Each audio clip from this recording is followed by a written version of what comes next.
alcanzar, que no sirve esta pantalla.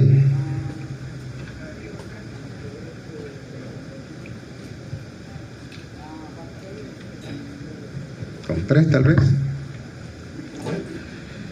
Bien, acá esto hay que dejar claro que mucho de la certeza, mucho del trabajo del profesional de la salud en términos de investigación y todo eso dejaba de lado muchas métricas en términos de evaluación de riesgo, la parte social. Y este es un elemento que desde los orígenes de una medicina institucional se establece a través de Virchow desde el 1856, donde tiene que tomarse en cuenta el funcionamiento social dentro de los procesos vitales para poder tomar en cuenta o hacer una valoración más integral. ¿Qué es lo que tenemos que revisar? Cómo el uso e importancia de esa valoración de riesgo nos permite poder trabajar en términos de población, como también en el ámbito individual o clínico. Tenemos que entender cuáles son los principios básicos para predecir la futura presencia de una enfermedad basado en la investigación, principalmente con énfasis en problemas crónicos, puesto que el núcleo de la asignatura se enfoca a el adulto mayor y en quienes vemos reflejados principalmente los principales problemas crónicos en términos de enfermedad. ¿Cómo poder cuantificar el riesgo? ¿Qué métodos y técnicas nos permiten medir? ¿Y cómo podemos decir? Por ejemplo, cuando usted establece un diagnóstico y le dice, ¿qué tan seguro está, doctor? Entonces, hasta que usted no tiene pruebas que le den certeza validadas previamente, usted no puede declarar en un 100% o establecer un diagnóstico cuando a veces hay duda clínica. Y eso, entonces, que deja, no puede ser tan ambicioso en decir usted, un 100% es esto y por lo tanto voy a dar esto. ¿Por qué? Porque siempre hay un margen de error, ¿ya?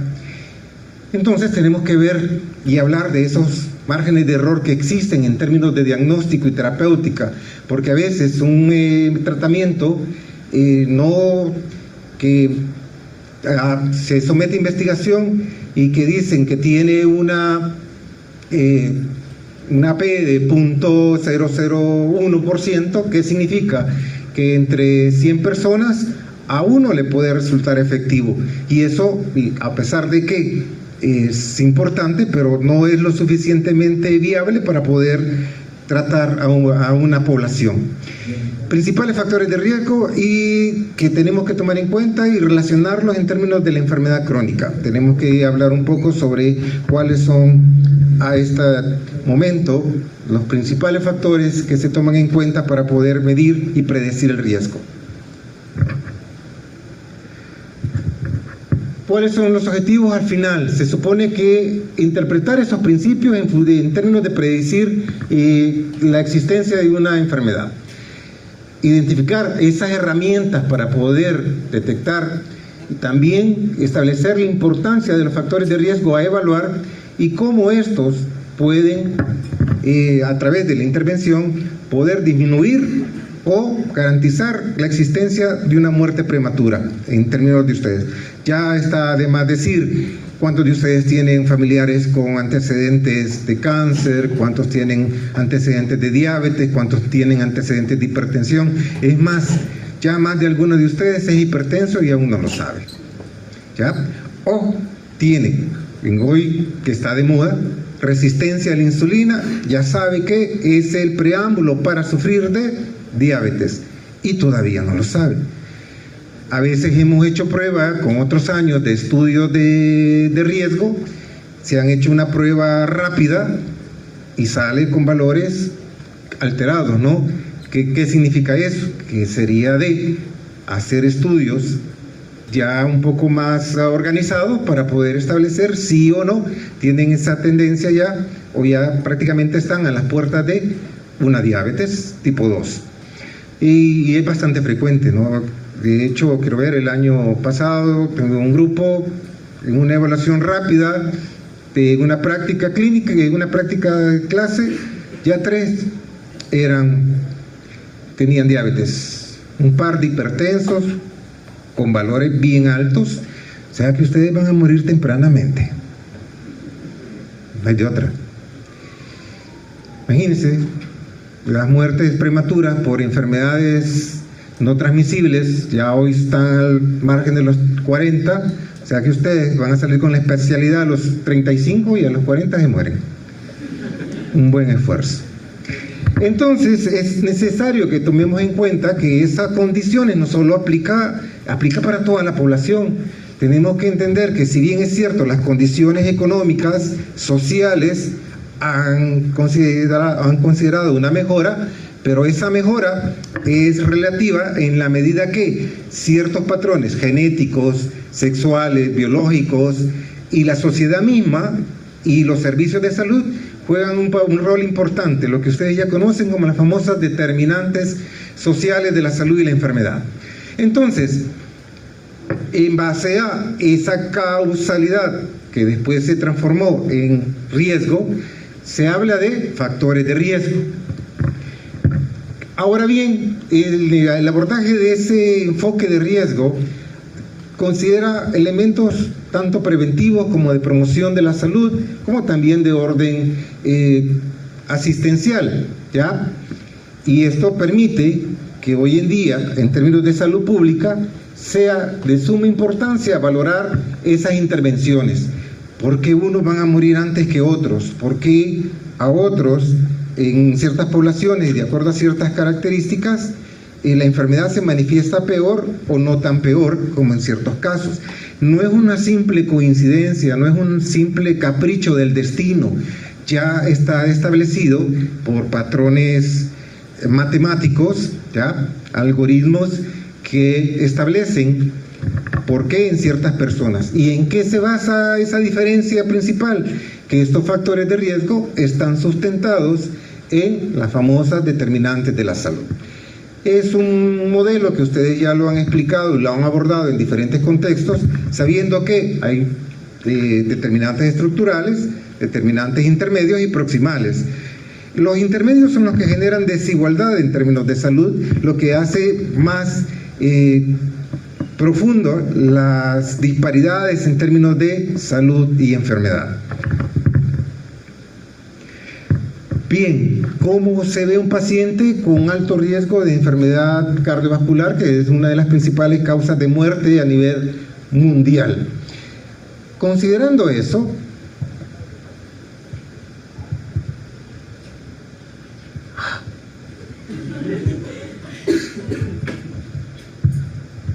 está toda ajada, doblada y chuca ahí en el pasillo.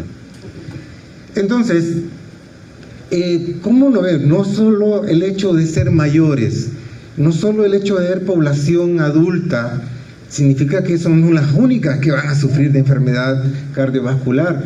También hoy, a temprana edad, ya se está estableciendo patrones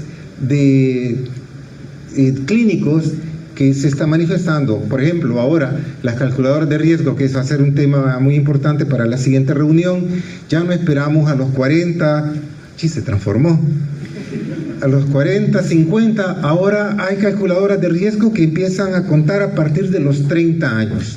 O sea que ustedes están a la vuelta de la esquina para ser candidatos en la aplicación de calculadoras de riesgo cardiovascular. Y están avanzando en la medida que incorporan ciertos elementos. Ya a pesar de que la edad, lo vamos a discutir quizás más, no voy a profundizar en eso, la edad es un indicador muy importante, pero se está viendo cambios sustanciales en la existencia de patrones de comportamiento o estilos de vida que aumentan o potencializan el riesgo de la enfermedad crónica, principalmente diabetes, hipertensión, ya cáncer y enfermedad renal. Ahora bien, este enfoque de riesgo sí es una estrategia importante. El problema tiene sus ventajas como sus desventajas. En países pobres como este, ya, el enfoque de riesgo que facilita es que los pocos recursos que se tienen, llevarlos a quienes supuestamente se les detecte el problema. en países de primer mundo, las estrategias en control de enfermedades crónicas no solo es a los que están en riesgo, es un estándar que a toda la población hay que evaluar y por lo tanto darle una respuesta asistencial o de promoción o prevención. Así que lo importante en este sentido es que en la medida que nosotros detectamos tempranamente la presencia de un daño o riesgo, asimismo podemos revertirlo. Y ahí es donde la investigación en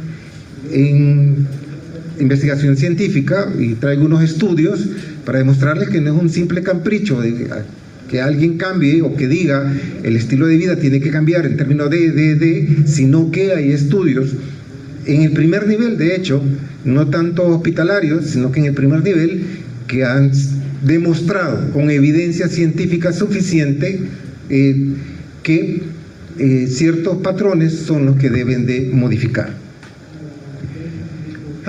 Bueno, todos estamos expuestos, ¿no?, a la existencia de estos factores según ciertas características que ya hablamos cuáles son, que en algunas están más presentes que en otros grupos de población, que generan desigualdades, y esas desigualdades se expresan en acceso limitado a servicios de salud, en acceso desigual a esos servicios de salud, o en el peor de los casos, no tener acceso a ellos o a pruebas que son de alto costo, que por lo tanto quedan exentas del estándar en la atención de la población. ¿Qué nos permite entonces reconocer que hay factores no solo de riesgo, pero también hay factores protectores? Y esos factores son los que a veces tenemos que fomentar para poder revertir en cierta medida el daño de un factor de riesgo. Ahora, ¿para qué nos sirve todo esto? Ya decíamos en un primer momento que para predecir la incidencia de una enfermedad, para poder establecer un buen diagnóstico, ya vamos a ver por qué, para establecer relaciones de causa, a veces no necesarias, pero está presente el riesgo, para poder prevenir y para poder planear o para poder organizar mejor los servicios de salud. Por ejemplo, el enfoque de los servicios de salud, digamos, 2010, 2015, o en esa década, estaba organizado al enfoque familiar y comunitario, ¿ya? Porque se sabe que ahí se resuelve el 80% de los casos. Ese enfoque ha cambiado definitivamente. Hoy un enfoque donde prioriza lo asistencial, sea el método que sea, menos el abordaje y la responsabilidad que implicaba el enfoque familiar y comunitario. Siempre me gusta retomar esto porque ¿a dónde es que vamos a caer? Si en el siglo XX a esta altura no ha cambiado mucho ese panorama, ¿no?, en cuanto a de qué nos vamos a morir. En primer lugar, si ven, la pelota más grande son las enfermedades no comunicables, no transmisibles o no infecciosas, como son entre ellas las enfermedades, por ejemplo,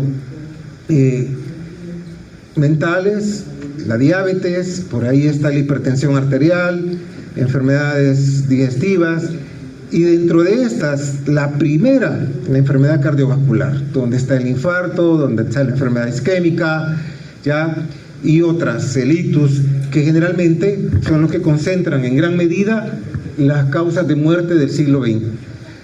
Y en segundo lugar, las enfermedades infecciosas. Tenemos el cáncer y otras complicaciones producto de accidentes o problemas comportamentales de la sociedad. En resumen, la gran mayoría de esfuerzos de investigación van enfocados a poder revertir este número de muertes, ¿ya? No se está logrando mucho en virtud de por ejemplo, los avances que se están teniendo. Aquí se habla de medicamentos de última generación. Otros países desarrollados están hablando de mecanismos que, digamos, retomen las funciones del órgano afectado. Estamos hablando de trasplantes en otros lugares o de aparatos que asuman la responsabilidad de una función de un órgano comprometido, ya sea corazón, páncreas, hígado y todo eso. Pero bien, por ingreso, ¿cuál es la zona más afectada? Siempre, ¿no? Aquí es donde se necesitan médicos, voluntarios, ¿no? En el África subsahariana, ahí los van a querer con todo, ¿sí? Ahí es donde, por cuestiones de ingreso, de acuerdo a Producto Interno Bruto, es el área que siempre sufre principalmente de las enfermedades respiratorias. Los otros continentes, ¿cuál es la principal causa? La enfermedad isquémica cardíaca, ¿ya? Cerebrovascular y enfermedad isquémica son las principales. Aquí la diferencia es que las infecciones respiratorias bajas ocupan el primer lugar y otras como tuberculosis, malaria, HIV, enfermedades diarreicas. Esa transición epidemiológica es, por ejemplo, ahora en El Salvador ya no solo es un problema la diarrea, las enfermedades respiratorias, sino que también, o por vectores, sino que también las enfermedades crónicas. Ya en la consulta de hace 20 años, principalmente era pediátrica por enfermedades infecciosas. Hoy casi se reparten, ¿no?, entre los extremos de la vida, menores, mayores, y los mayores arrastrando enfermedades crónicas. Esa carga que genera dentro del sistema es muy alta. Para no ir muy lejos, si yo pregunto cuál es la especialidad que ustedes quieren, la gran mayoría, cardiólogos, nefrólogos, todo eso, sí, va a haber mercado, pero ¿cuál es la población que va creciendo más en El Salvador? ¿Cómo? Los adultos mayores, sí, está creciendo. ¿Y cuántos piensan en volverse geriatras? Ninguno, ¿no? O tal vez uno por ahí. Ahorita solo hay como 11 o 12, ya en el sistema público solo hay como 2 o 3, 2 creo, quién sabe. Por lo tanto, desde esa perspectiva, la epidemiología probabilística es la que asume el rol de querer poder establecer investigaciones a fin de poder abordar y establecer enfoques que tomen en cuenta la complejidad del concepto de riesgo más allá de una simple presencia o exposición a un factor, incorporando elementos sociales, históricos, culturales, a fin de poder establecer acciones más efectivas. Vaya, por el control del VIH, más allá de la simple medicación o detección de pacientes con VIH, cuando se incorporaron patrones de comportamiento culturales y sociales, la disminución fue sumamente drástica de los casos nuevos de VIH. Y eso, quiera sí o no, en el tiempo y la revisión sistemática de muchos trabajos lo ha demostrado. Bien, entonces la epidemiología de hoy en día se basa y se sustenta en poder abordar las famosas determinantes. ¿Ya? Por ejemplo, cuando ustedes dicen que van a hacer un análisis de determinantes de la salud en una investigación, a veces no es tan simple, porque requiere una métrica probabilística, además de eso, patrones o mediciones más allá de orden cualitativo que complementarlas dificulta poder tener resultados bastante claros. Bien, a veces creemos que cuando vemos la sala de emergencias de un establecimiento, que es una simple, digamos, una simple realidad que se basa en que no tiene un orden, que no se distribuyen de forma aleatoria en la población. Pero el problema es que esa estructura de manifestación de enfermedades se basa en las determinantes de las cuales ya hemos hablado y que el método científico nos permite registrar para poder identificar, medir y alterar variables en la consulta. Imaginen, si hay un aumento de casos de una enfermedad, con la simple observación usted detecta y empieza a establecer una evaluación o una investigación. esa investigación, en la medida que nos permite identificar, medir, podemos alterar el comportamiento de una enfermedad, ya sea limitando el daño o restringiendo ciertos elementos en términos de atención. Aquí es donde, sí, dentro de las ciencias médicas, la epidemiología ha desarrollado métodos que nos permiten transitar desde la simple observación y poder aplicar ciertos parámetros para poder medir y cambiar una realidad a través de la investigación científica. Y ahí es donde podemos hacer una investigación más simple o categóricamente simple. Bueno, aquí es donde viene siempre la pregunta del millón. De acuerdo al alcance del conocimiento de la investigación, los estudios se clasifican como... Díganme, eso es lo más viejo, desde la 3 lo saben. Ajá, ¿alguna idea? Transversal, longitudinal. Quiero que se confundan lo más que puedan para poder aclarar. Ajá.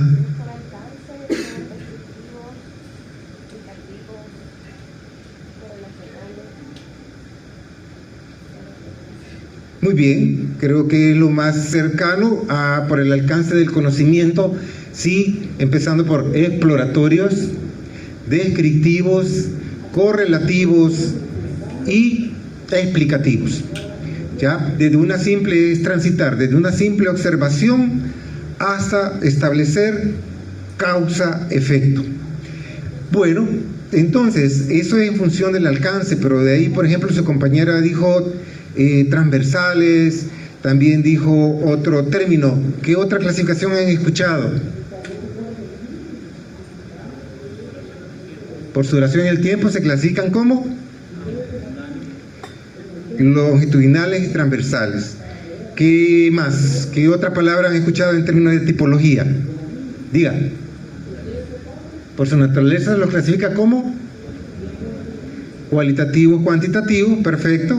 Una última, a ver, hay una palabra que les gusta usarla en las investigaciones. ¿Cuál? ¿Cuál? Sin miedo, ahorita estoy diciendo, lo pasamos en el error. Ajá.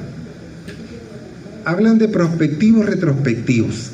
A veces en investigación les gusta usar, investigación retrospectiva. ¿Por qué? Porque fui a revisar expedientes. Eso no lo hace una investigación retrospectiva. Entonces tenemos que tener claros ciertos parámetros de orden metodológico para poder tener claridad. Bien, entonces, dentro de ese abordaje de los problemas en salud, el riesgo está presente, sabemos, ¿no? Antes se hablaba de causa, las formas, cómo se clasificó de diferentes maneras, pero de ahí la corriente de pensamiento evolucionó a partir de Lalonde allá por los 70 y estableció la existencia de factores de riesgo. En aquel entonces hablaba solo de 4 o 5 principalmente, que era el estilo de vida, que eran los servicios de salud, que era la parte económica, la biológica y no hay una quinta. Ambientales, perfecto, gracias. Entonces, de ahí evolucionó y que a esta altura ha evolucionado hasta el modelo de determinantes estructurales que veíamos la gráfica anterior. Pero aquí lo que quiero que quede claro es que el hecho de hablar de un factor de riesgo son características, ya sea en una persona, en un grupo, en una sociedad o en un sistema que aumenta la probabilidad a un daño o a una enfermedad. Importante entonces que el hecho que esté presente un riesgo no significa que es la causa, ¿ya? Eso es importante aclarar. ¿Qué criterios debe cumplir un factor de riesgo? Que la variable que se observa covaría con la enfermedad, una asociación estadística. Eso es lo que generalmente tratamos de establecer cuando decimos, y a veces le gusta usar ese tipo de palabras, dice, factores asociados por ejemplo, les gusta hablar sobre rendimiento académico, factores asociados al rendimiento académico. Pero cuando usted le incorpora a esa expresión factores asociados, que significa que yo tengo que demostrar esa asociación estadística. Y si es claro, asociación estadística, no es la simple, sí, yo vi que varios van mal, sí, porque no duermen. Entonces demuéstreme qué tanto el sueño afecta el buen desempeño de la población. Entonces, ¿cómo lo tengo que demostrar? Estadísticamente. Ya hay pruebas establecidas para ello. No es la simple capricho que yo tengo que decirlo. Que la variable precede a la ocurrencia de la enfermedad. Esto es, la enfermedad no influencia el estatus de exposición. Viene otro término, exposición. Y ahí es que en ciertos estudios se habla expuestos y no expuestos. Cuando usted dice, y a veces le agregan todavía a los estudios, comparar, dice la relación entre los que tomaron algo o no lo tomaron. ¿Qué significa eso? Sí, es un estudio que tiene que demostrar si la exposición al factor tiene una asociación estadística con el problema. Y la asociación observada no se debe a errores resultantes del muestreo, que eso es importante. Ya vamos a ver ciertos términos que son necesarios saberlos en la siguiente conferencia. Ahora, esto es parte importante. Por ejemplo, a veces se habla de marcador de riesgo y se concibe como que es factor de riesgo. Son cosas diferentes. Marcador de riesgo es más que todo atributos endógenos como la edad, los antecedentes principalmente, que no son modificables. En otras palabras, factores no modificables. Bien, de ahí creo que ya lo habíamos visto, cuál es la importancia de poder medir o observar estos factores en términos de atención primaria, es evaluar la incidencia o el riesgo absoluto, la probabilidad de que la enfermedad aparezca en personas con uno o más factores de riesgo, así como la proporción en que un factor se encuentra en una población. Por eso es que, por ejemplo, si usted tiene antecedentes familiares de diabetes, hipertensión, ya eso en algunas calculadoras de riesgo ya le suma, sin hacer mayores preguntas, le suma un riesgo quizás moderado. Por eso es que es importante tomar en cuenta esos parámetros que se deben de medir. Ahora, ¿cómo se miden? De forma cualitativa y de forma cuantitativa. Algo relacionado a la naturaleza de los estudios, ¿no? Cuantitativos y cualitativos. Ahora, vamos a entrar a la clasificación de los diseños de investigación epidemiológica. Hay diferentes, en base a 5 criterios, que son importantes diferenciarlos y que a veces eso nos confunde y nos lleva a decir, mi estudio es descriptivo, cuantitativo, transversal. O a veces se atreven a decir que el estudio es cuantitativo, correlativo, prospectivo. No, sí, ya llegar a eso ya son palabras mayores. Pero bien, ¿en base a qué llegamos a esa categoría de trabajo de investigación? En primer lugar, la finalidad del estudio. Según el fin, puede ir desde descriptivos hasta estudios analíticos, ¿ya?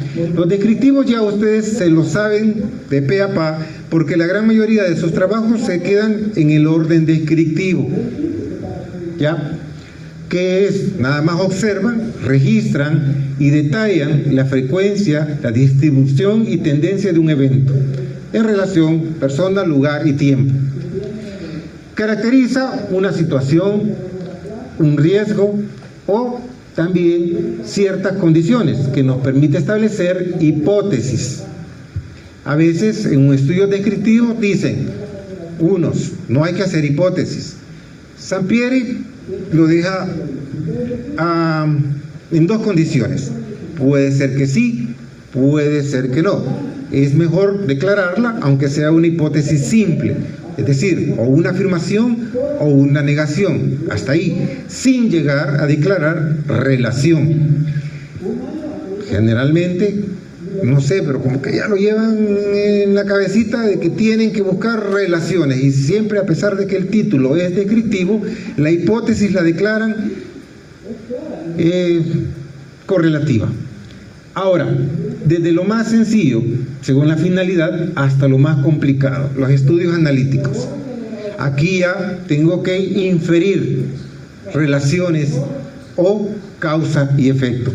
Aquí sí, las hipótesis de forma estadística son preestablecidas, son obligadas a establecer ese tipo de relación. El segundo componente, la asignación de los factores de estudio. ¿Qué significa esto? El rol del investigador. Si la voy a manipular las variables o no voy a manipular las variables. Si no la voy a manipular, simplemente observacional, que es coherente con estudios descriptivos. Ya solo detallo, caracterizo y todo eso. Es un rol pasivo, ¿ya? Porque siempre voy a buscar la exposición a un factor, ya sea de riesgo o protector. Ahora, a diferencia de cuando yo ya manipulo la variable, entonces se vuelve experimental. Hay unos que han hecho estudios experimentales básicos. Por ejemplo, dice, el consumo de un vaso de agua antes de cada tiempo de comida disminuye, sí, el peso. En menos de un mes, ¿en cuánto más o menos? ¿Cuánto creen, según otros estudios? Si usted se toma un vaso de agua por cada tiempo de comida, antes de cada comida, según esos estudios, ¿cuánto cree que disminuye de peso en un mes?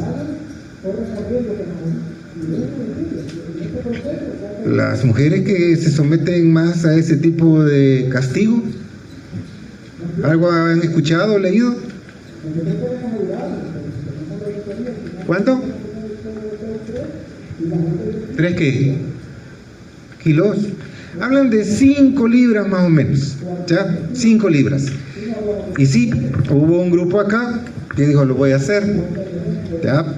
Puso a tomar agua a sus compañeros, garantizando que un vaso de agua por tiempo de comida durante un mes, los midió antes y los midió después. ¿Pero qué? La muestra, o sea, la población se manipuló, la variable se manipuló. Un estudio cuasi experimental, porque no podemos decir que se midieron ciertos criterios,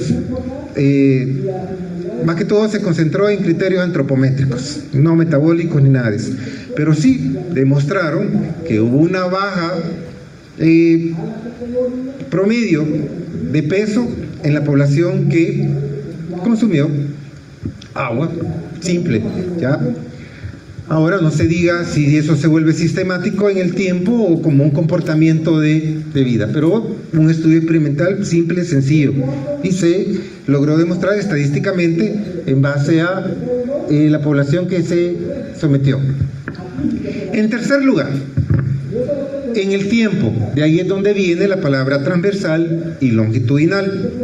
Ahora, los estudios transversales o de prevalencia es una medición simultánea de la exposición y el efecto en un punto específico. Ahí por eso es que hay ciertos estudios epidemiológicos se declaran como estudio transversal. Estoy evaluando a un grupo de población expuesto y no expuesto a una condición. ¿Y con qué objetivo?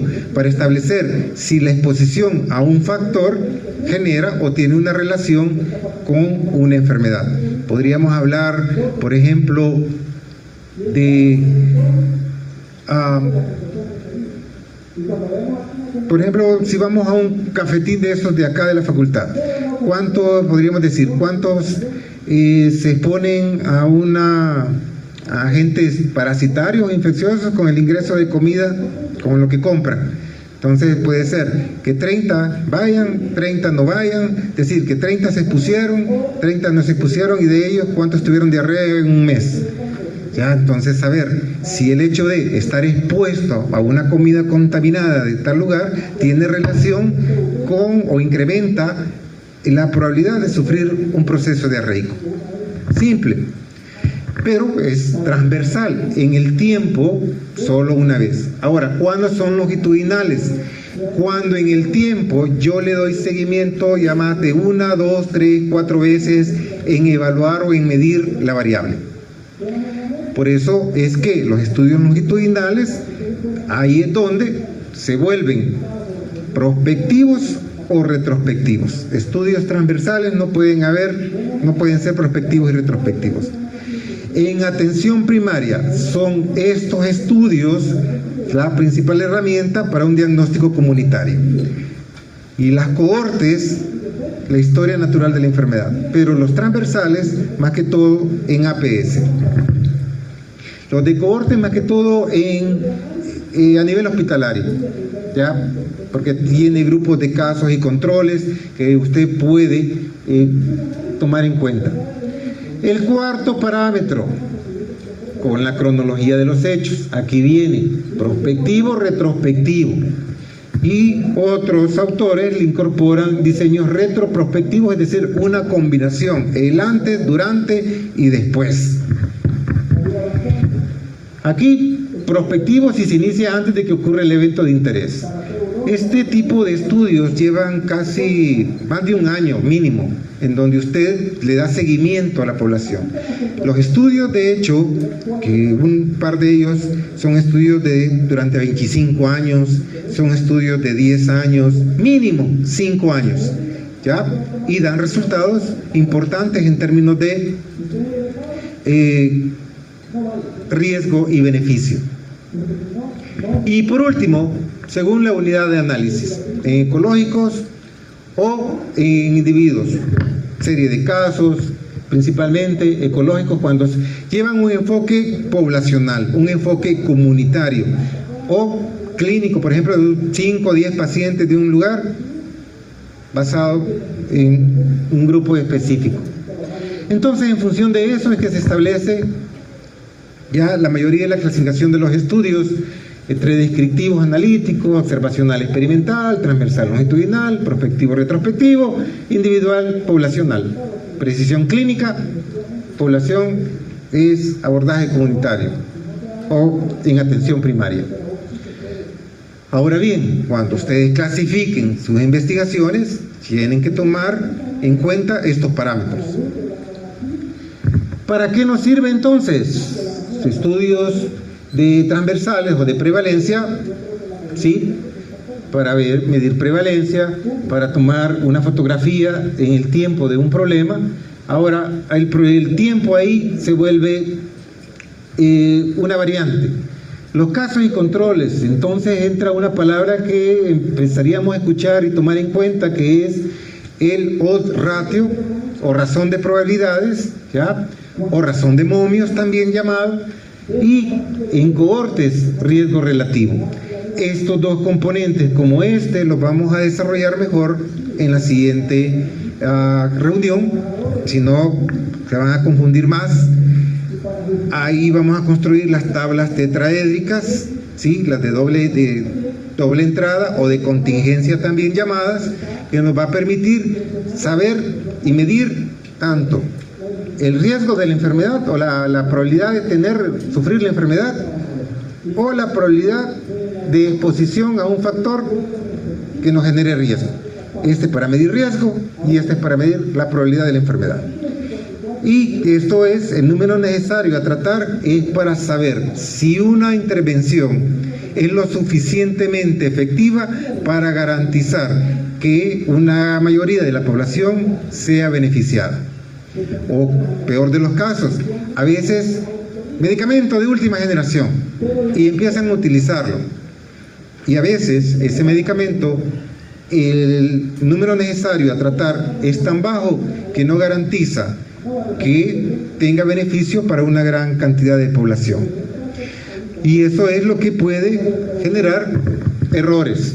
ya sea el sesgo de memoria es un término que lo vamos a ver después, y así tomar en cuenta que esos tres elementos, como la prevalencia, los revisaremos en la siguiente reunión.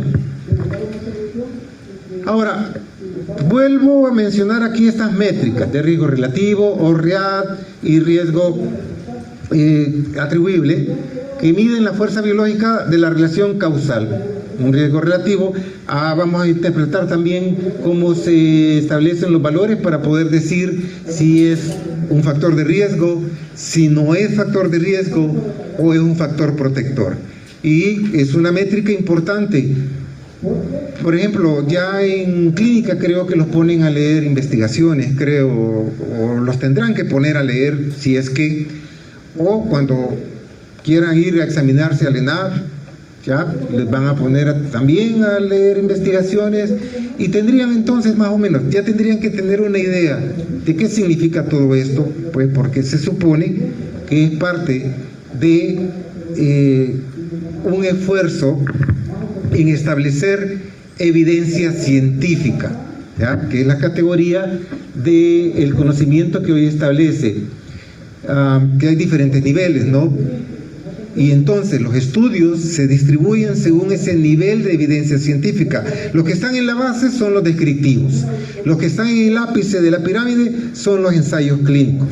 Entonces, ¿qué significa? Que si es un ensayo clínico, yo voy a creer con certeza científica los resultados. Pero si es un estudio descriptivo, la certeza científica es mínima. Ahora bien, ¿por qué hablamos de investigación en atención primaria? Porque es un escenario idóneo para la investigación. Lástima, aquí en atención primaria no se hace investigación, no es un criterio, no es de rigor. En otros países de primer mundo, sí, el médico de atención primaria está obligado, creo que no sé si por cada cierto tiempo, a presentar investigaciones en el primer nivel, ¿ya? Y a veces ustedes dicen, este es un tema que no, para nada. Y otros que se aprovechan, de verdad que viven de la investigación, porque muchas agencias las financian y las dan buen dinero. Entonces, a diferencia de los entornos de tercer nivel, las consultas de medicina de primer nivel permiten un seguimiento longitudinal de cohortes representativas. ¿Por qué? Porque usted conoce su población, porque usted la recibe cada cierto tiempo y le lleva un registro de primera línea, ¿ya? Y le genera una validez externa muy importante. Ahora bien, todo esto ha servido ¿para qué?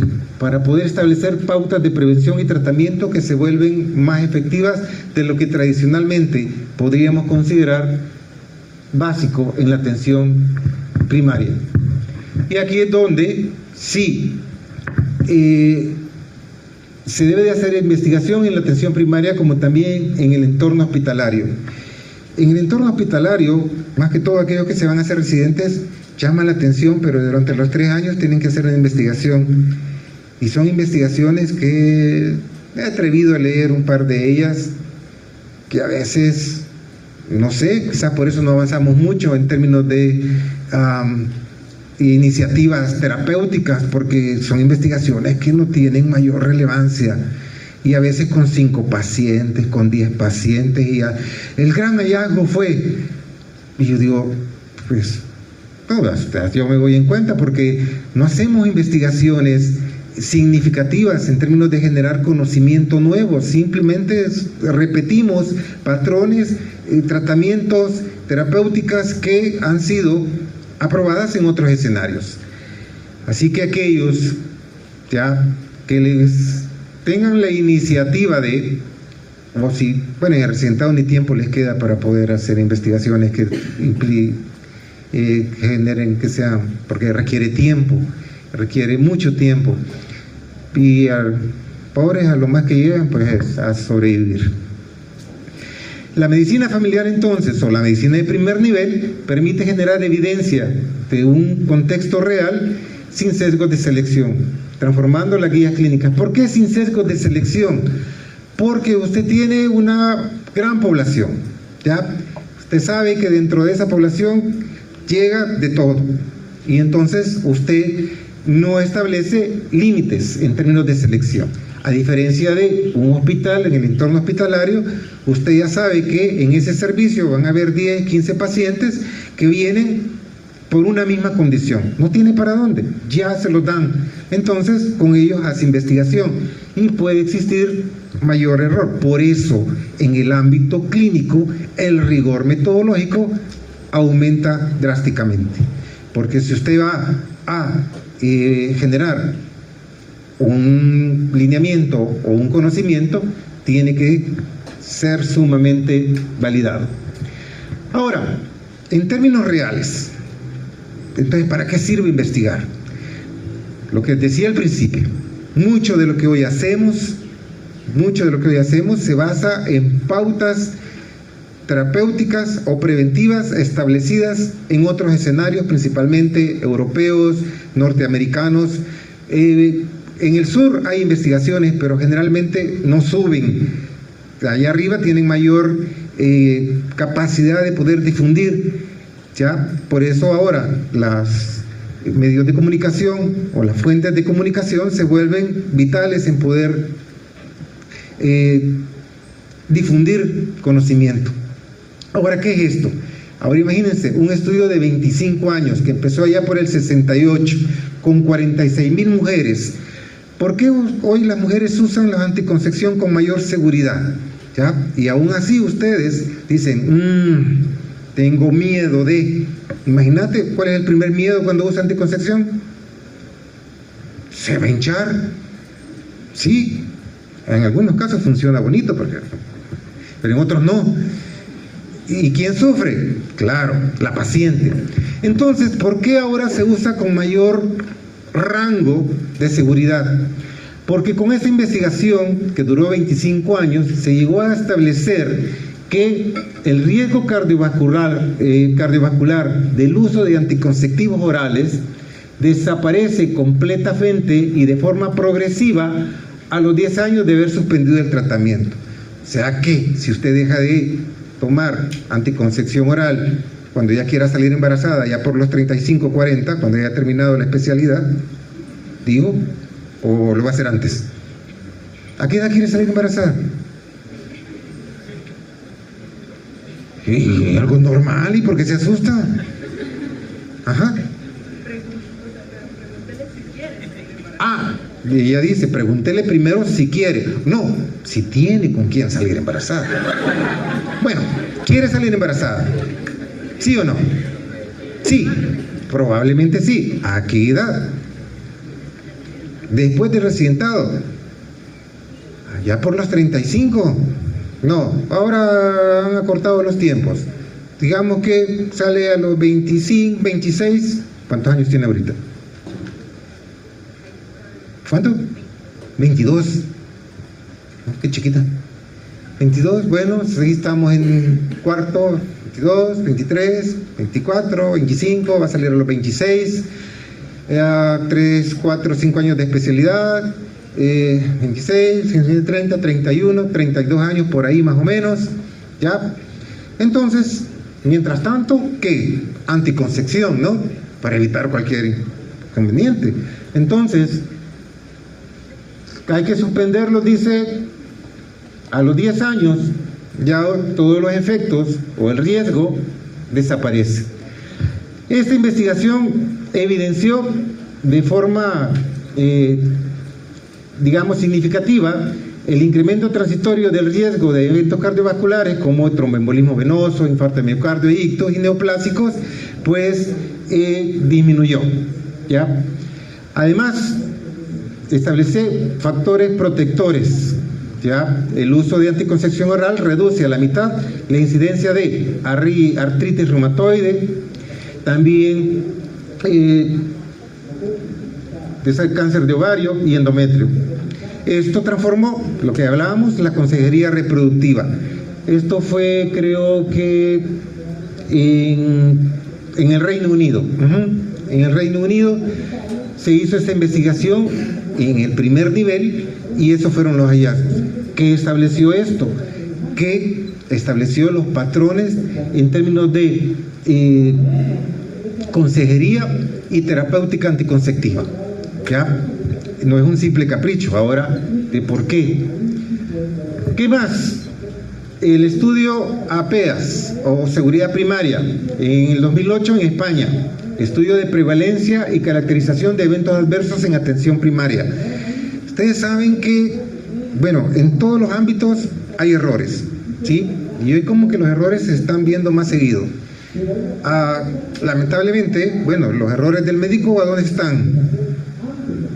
¿A dónde se evidencia? ¿A dónde? Sí, ¿a dónde termina el paciente? En el cementerio, claro está. Cuando vayan a hacer su baño social, pasen por el cementerio para ver qué tan vacío o qué tanto lo llenan. ¿Sí? ¿Por qué? Entonces, en ese ámbito, en nuestro ámbito, hay eventos adversos. Aquí se demostró que en una revisión sistemática de 1797 historias clínicas, seleccionadas mediante un muestreo representativo, a lo largo de 3 meses, del 100%, en 5% de la atención hubo eventos adversos. El problema de ello es que de este 5%, es decir que, quiero ver el número de ellos,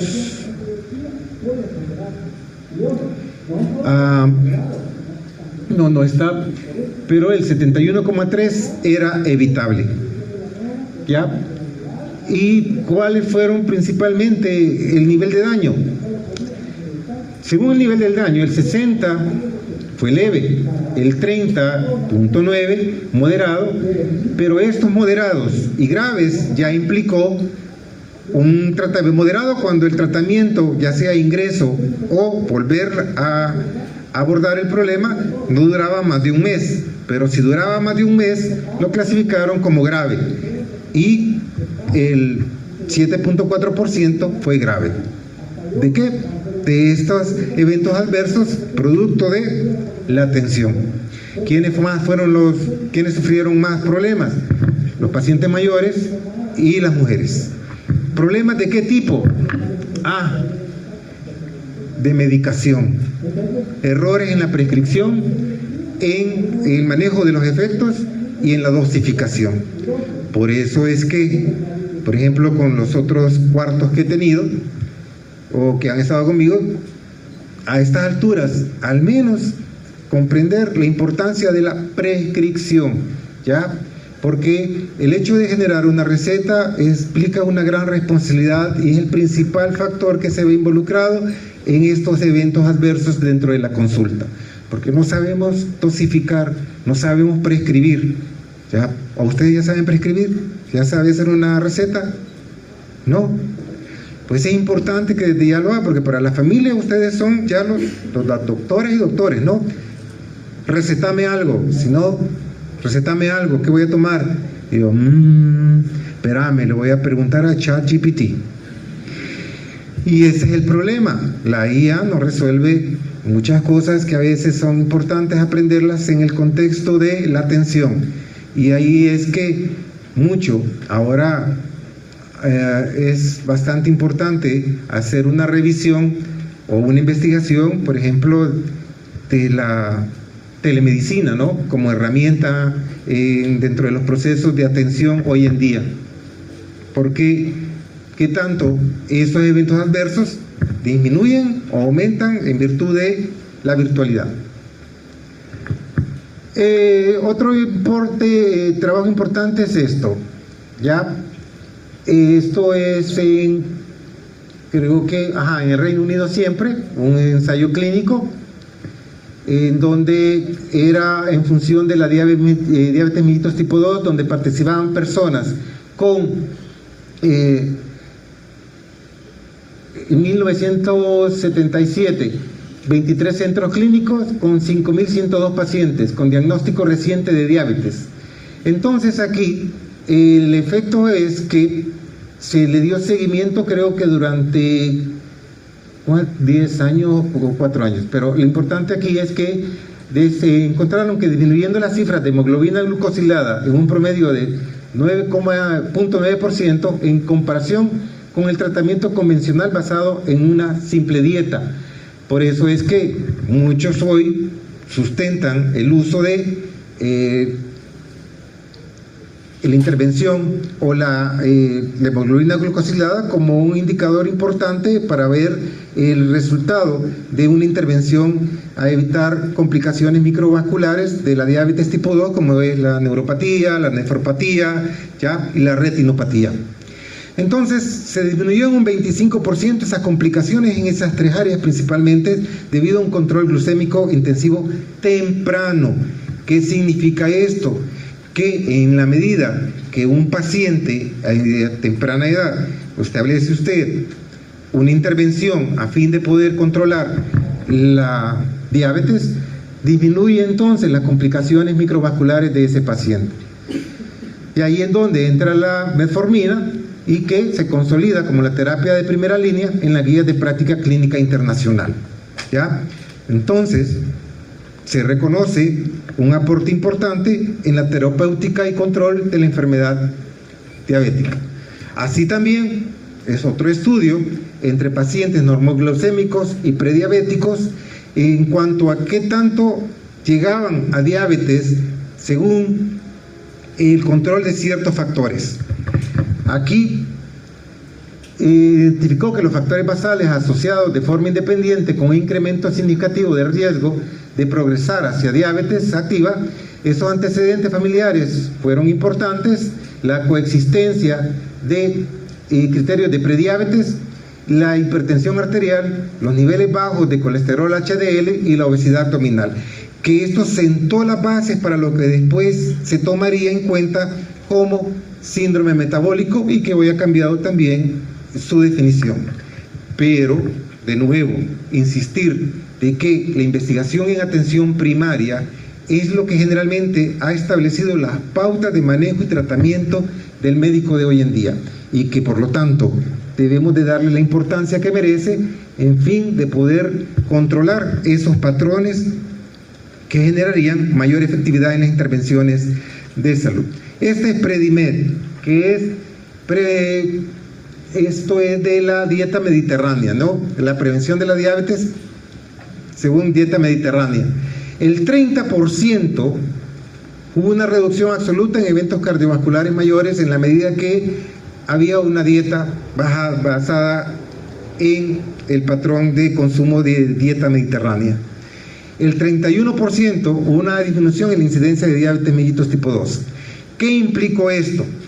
Se establecieron patrones en el estilo de vida a fin de poder incorporar un cambio de dieta para poder revertir, ¿ya?, o evitar complicaciones de la diabetes mellitus tipo 2. Ahora bien, ¿qué implica esto? Que esto nos permite establecer decisiones diagnósticas y terapéuticas en términos de investigación en atención primaria. A veces hay síntomas, a veces hay factor de riesgo, pero que llegar a una decisión terapéutica depende de la probabilidad que tenga una intervención para poderlo hacer. ¿Ya? Por ejemplo, si usted tiene un paciente con un valor de una hemoglobina, de una glucosa en ayunas de 120, ¿iniciaría tratamiento con metformina, sí o no? ¿Cómo?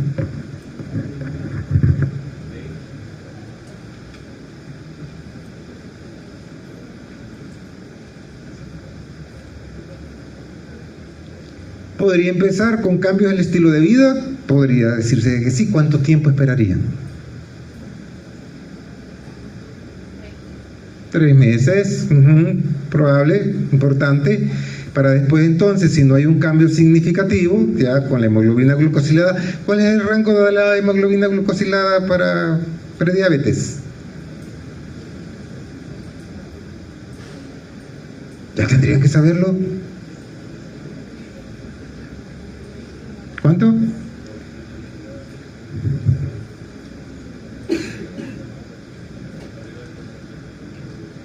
Arriba de 4 o 5, está un poquito más arriba. 5, 7, 6.4. ya siempre hay rangos. Entonces, se vuelve importante entonces, todo depende, hay que tener la información, claro está, ya, para tomar una decisión terapéutica. Que imagínense, si solo fue una circunstancial esa prueba, ya, y ya lo medica con metformina, ¿cuáles son las principales complicaciones de la metformina? Ya todo eso también, eso lo tendrían que, cuando ya vean la enfermedad. Entonces, hay métricas importantes a tomar en cuenta en las decisiones diagnósticas, en la medición de la enfermedad misma, y cuáles herramientas se vuelven de suma importancia para poder tener un mayor rango de seguridad en el manejo del paciente y no caer en situaciones que le generan mayor problema que beneficio. ¿Cuál es el principal problema en el adulto mayor? La polifarmacia.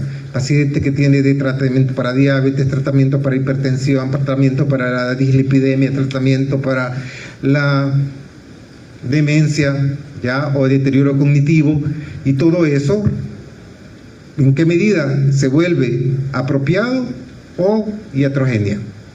¿Ya? Bien, en resumen, este algoritmo para poder establecer la dirección de la investigación.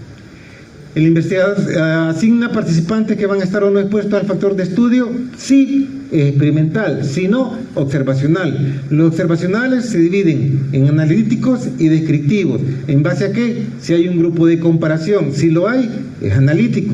De ahí entran los de cohorte, caso control y transversales. Y si no, un simple estudio descriptivo. Ahora bien, si es estudio experimental, si hay una asignación aleatoria, si la hay, ensayo clínico aleatorizado, si no, no aleatorizado. Entonces, ¿cuáles son los que tienen mayor evidencia científica? Los ensayos clínicos. ¿Cuáles son los que tienen menor evidencia científica? Los estudios descriptivos.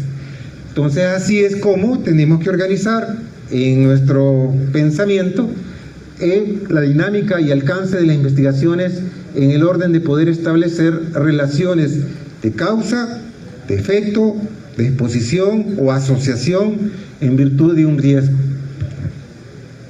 Bien, siempre como médicos necesitamos criterios validados para tomar acciones, decisiones de orden terapéutico. ¿Qué implica esto? Que estemos conscientes de que para poder decidir un manejo siempre hay un rango de error, hay una incertidumbre. ¿Qué es lo que hace la investigación? Es disminuir esa incertidumbre a fin de que el profesional de la salud o el médico tome decisiones terapéuticas basadas en la evidencia científica. Ahora bien, hay que medir entonces ese riesgo. Es el eje de la medicina preventiva, ¿ya? ¿Cómo?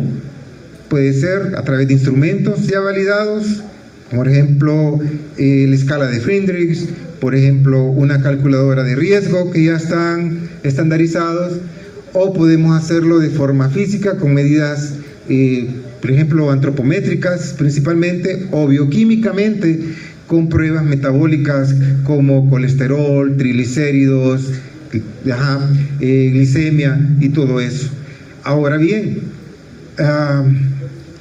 es importante considerar que en el primer nivel se utiliza una calculadora de riesgo cardiovascular, que creo que es la estrategia del paquete HERS, ¿ya?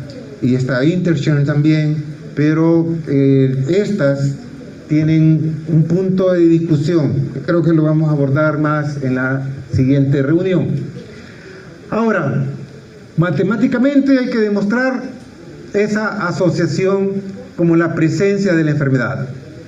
Así es que vamos a hablar en la siguiente conferencia de medidas de asociación y medidas de impacto potencial o de relación, que son las que básicamente tenemos que comprender para poder decidir si realmente un factor está asociado o tiene o aumenta la probabilidad de presentar la enfermedad. No sé, pero las investigaciones que generalmente hacemos con cuartos se tienen que basar en la medición de riesgo, ya sea utilizando Findrix, utilizando calculadoras de riesgo, utilizando algún parámetro o un indicador para enfermedad renal, ya en pacientes que estén en riesgo. No me van a hablar de riesgo cardiovascular en adolescentes, porque ya he visto tesis que vienen evaluar riesgo cardiovascular en escolares del Instituto Total.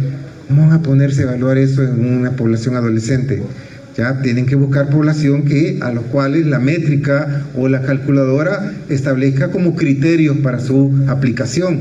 Les digo, hay unas que van y se ajustan para adultos mayores a partir de los 60, otras calculadoras que van a partir de los 40, y las más recientes en virtud de evaluación de riesgo cardiovascular que incorpora más allá de elementos antropométricos, valores metabólicos, que es a partir de los 30 por los cambios en el comportamiento de la enfermedad que se está teniendo.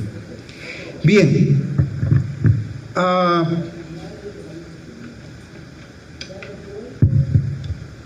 tienen que declarar preguntas de investigación.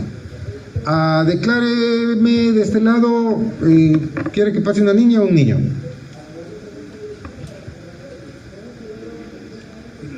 ¿Y por qué es lo que él dice? Yo le estoy preguntando a usted.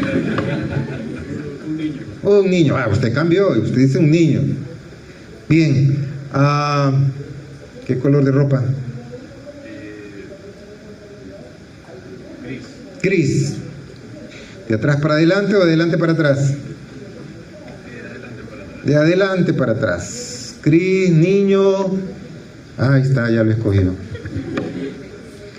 Elabóreme una pregunta de investigación supuesta para este ciclo, basándonos en todo lo que hemos abordado. Pase.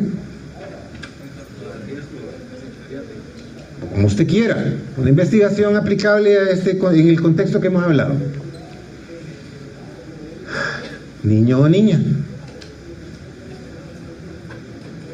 Sí, ¿de qué lado? Niño. ¿Qué color? Verde. ¿De atrás para adelante o adelante para atrás? De adelante para atrás. Color verde, niño. No se esconda.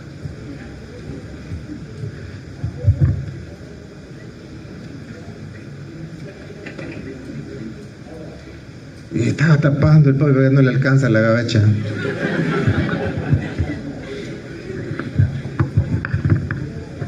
La misma condición, una pregunta de investigación, ya basada en el contexto de lo que hemos hablado durante esta hora y 15 minutos. De cómo se formula la pregunta de investigación depende mucho la orientación del estudio, tanto en base al alcance del conocimiento y también en base a los posibles elementos metodológicos que se deben de declarar. Escríbala. ¿Alguien le quiere ayudar a su compañero? Nadie le quiere ayudar. ¿Y a él? Tampoco nadie le quiere ayudar. Los tiran al ruedo nomás. Y el compañerismo y los amigos, ¿qué? Nada. ¿Sí? No, si, y peor se van a poner cuando vayan hasta el internado, hasta se van a dar riata.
Bien, su compañero tiene la siguiente pregunta de investigación.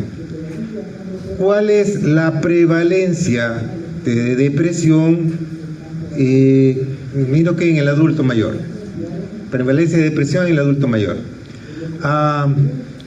Bien, como pregunta de investigación, usted la clasifica como descriptiva, correlativa o explicativa. Descriptiva. Descriptiva, definitivamente, porque solo quiere saber y medir una condición sin mayor asociación ni relación. Perfecto, eso es importante tenerlo claro desde el primer momento que uno declara la pregunta de investigación. ¿Cuál es la prevalencia de depresión en el adulto mayor? Ahora sabemos que para medir depresión en el adulto mayor, según la norma de atención del adulto mayor, está un instrumento ya estandarizado. ¿Cuál es? Ajá. ¿Cuál? No según psiquiatría, según la norma de atención del adulto mayor, que es muy importante que la tienen que conocer para poder entender el abordaje del adulto mayor.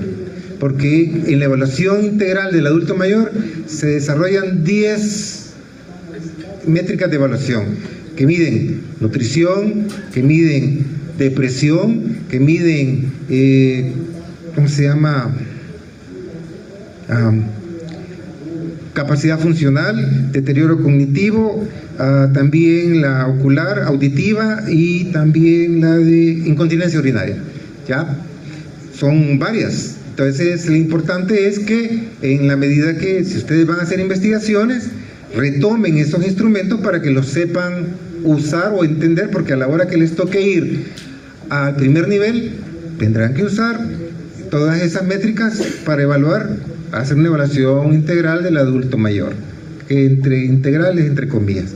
Pero bien, entonces la prevalencia de depresión, de las escalas más conocidas es Savage, creo que es una, puede ser entonces como título de investigación, depresión, sí, según la escala de Savage, en adultos mayores estamos diciendo que es una población arriba de 60 años en nuestro país.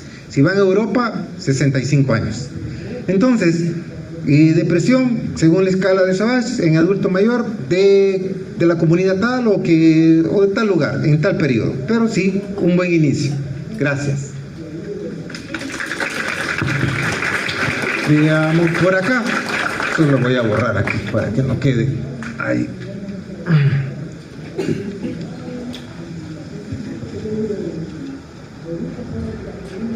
Bien, ahora veamos de este lado. Dice, ¿cuáles son las principales características de acceso, uso de telemedicina en adultos mayores en el primer nivel de atención en la comunidad? ¿Cuáles son las principales características de acceso? O sea, estamos diciendo que la variable es características de acceso a la telemedicina en el adulto mayor.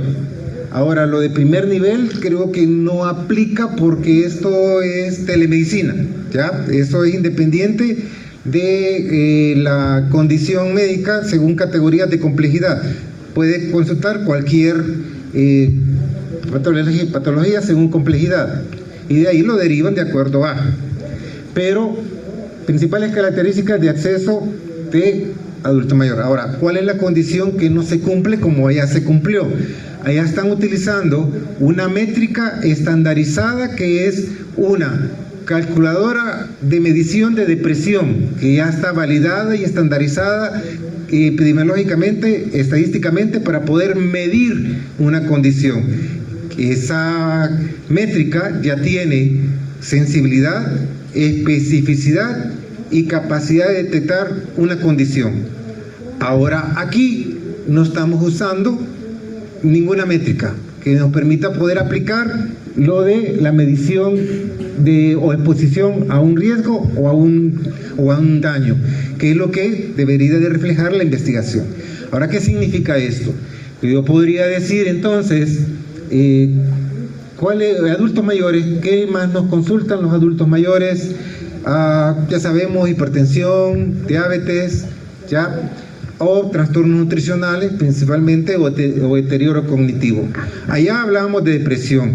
Aquí me gustaría medir capacidad funcional, que va de la cabeza con deterioro cognitivo. Ya no se habla de demencia, ya no se habla de ancianos, se habla de adulto mayor.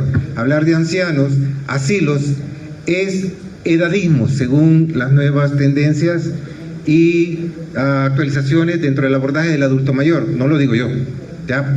Pero es edadismo, es una discriminación a ese grupo de población de acuerdo a esas características. Por ejemplo, uno está acostumbrado a decirles, ay, los abuelitos, ay, que la niña aquí, que no sé qué, la más joven, que no sé qué. Entonces todo eso hoy se ve como que es edadismo, ya que es una forma de maltrato a la condición misma de ser mayor o viejo. Pero ya ser viejo no significa que es una condición o enfermedad.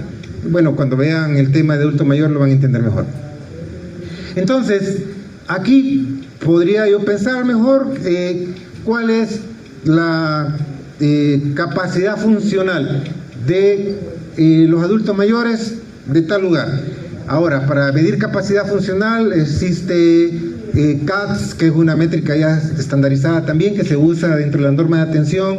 Está también Burton y Brody, sí, también para evaluar capacidad funcional, y que ya establece los parámetros a medir. Ustedes solo es de aplicarlo. ¿Por qué? Porque eso es lo que van a ir a aplicar cuando ya estén en su año social. Ya es algo que les va a servir cuando ya estén en su año social. Bien, aquí sí tuvimos inconsistencia, pero porque dejamos de lado lo que veníamos señalando, pero por eso es la idea. Ya, gracias. ¿Cómo quedaría la pregunta? ¿Cuál es la capacidad funcional de los adultos mayores de tal lugar? Según la escala.